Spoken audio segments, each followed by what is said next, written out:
تو پریشانی آئے تو قافلے میں سفر کریں نا، قافلے میں سفر کریں، اللہ کی راہ کے مسافر بنے، کہ جو راہ خدا عز و جل کا مسافر ہوتا ہے اللہ تعالیٰ اس کی دعا قبول فرماتا ہے، انتظام تو رب فرماتا ہے، غیب سے مدد رب فرماتا ہے۔ تو یہاں وہاں ناجائز طریقوں سے قرضہ لینے کے بجائے یہ ثواب کا راستہ اختیار کریں نا۔ کیا تعجب ہے، مدنی قافلوں میں سفر کی برکت سے قرض لینا ہی نہ پڑے، ایسا انتظام ہو جائے کہ بغیر قرض لیے کام بن جائے۔ تو تمام طلبہ اس مدنی قافلوں میں سفر کی نیت کریں۔ کون کون مدنی قافلوں میں سفر اختیار کرے گا؟ اب جو قرض میں ڈوبا ہوا ہے، میں نے تھوڑی وضاحت کی ہے تو اب ذہن بن رہا ہے کہ کچھ قرض سے متعلق مدنی پھول عرض کر دوں، اور وہ بھی فیضان سنت جلد اول سے بیان کر رہا ہوں۔ یہ اسے میرے شیخ طریقت امیر سنت نے مرتب فرمایا ہے۔ اس میں قرض سے نجات کا عمل لکھا ہوا ہے۔ ہر نماز کے بعد 7 بار سورہ قریش اول آخر 1 بار درود شریف پڑھ کر دعا مانگے، پہاڑ جتنا قرض ہوگا تب بھی ادا ہو جائے گا۔ یہ عمل جب تک مراد حاصل نہ ہو کرتے رہنا ہے۔ تو کیا طے ہوا؟ عمل کیا تھا؟ ہر نماز کے بعد کتنی مرتبہ؟ 7 مرتبہ سورہ قریش اول آخر درود شریف، انشاءاللہ قرض اتر جائے گا۔ ایک اور وظیفہ لیجیے،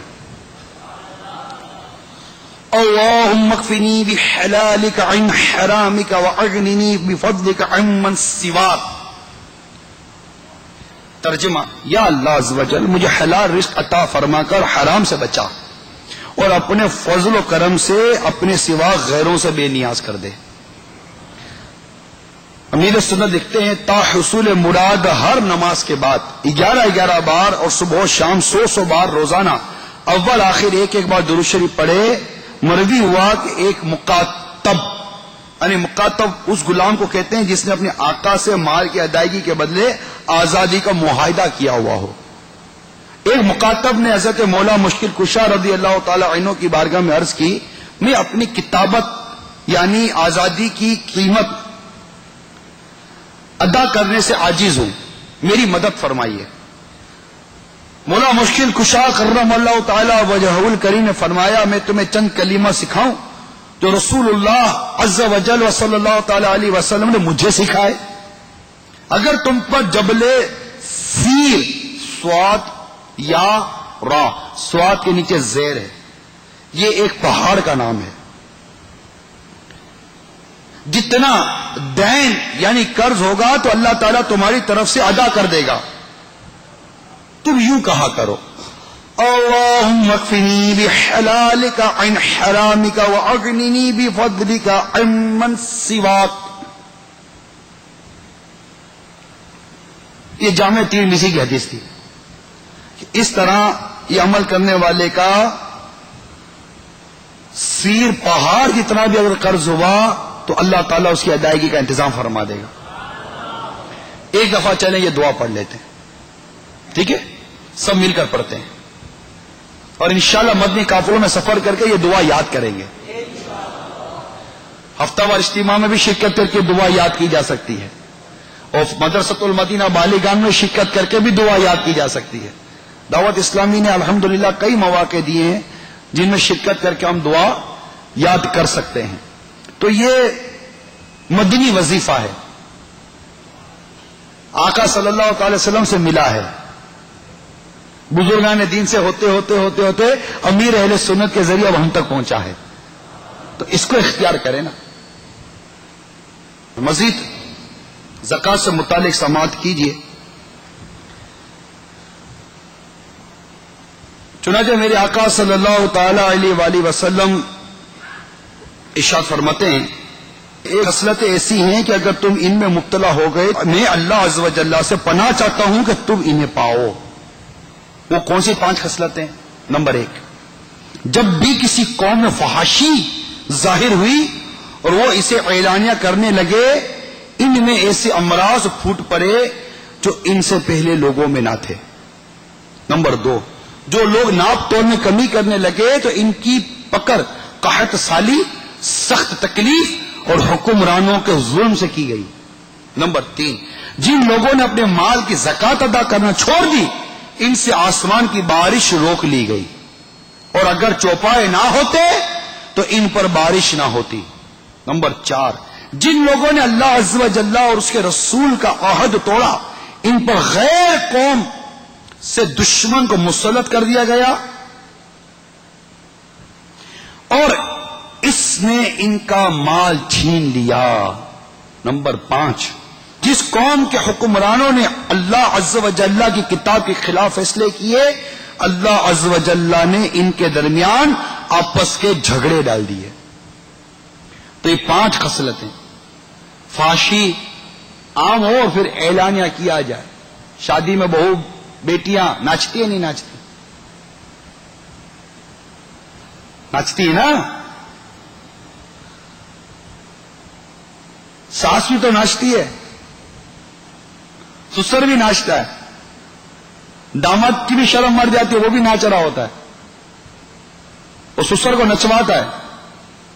سسر سوچے ابھی رخصتی نہیں ہوئی ہے مجھے نچوا رہا ہے، یا شادی کے رخصتی کے بعد کیا حال کرے گا میرا؟ اور یہ لڑکی شادی رخصتی سے پہلے ناچ رہی ہے، یا شادی کے بعد کیا حال کرے گی آپ کے گھر کا؟ ایسے گھر میں شادی کرتے ہوئے سوچنا چاہیے تھا جس میں یہ فحاشی اور بے حیائی ہوتی ہو۔ ہمیں تو اپنے گھر کو سنتوں کا گہوارہ بنانا ہے، ہمارے گھر میں موسیقی تھوڑی چلانی ہے۔ کیا شادیوں میں موسیقی نہیں ہو رہی؟ راس ڈانڈیا نہیں ہو رہا؟ مہندی کے نام پر ڈھولکیاں نہیں ہو رہی؟ لڑکے اپنے گلوں میں لڑکیوں والا دوپٹہ باندھ کر بےہودہ ناچ نہیں ناچتے؟ چاروں طرف گھر خاندان کی عورتیں، خاندان کی لڑکیاں بیٹھی ہوئی ہوتی ہیں، اور لڑکے وہ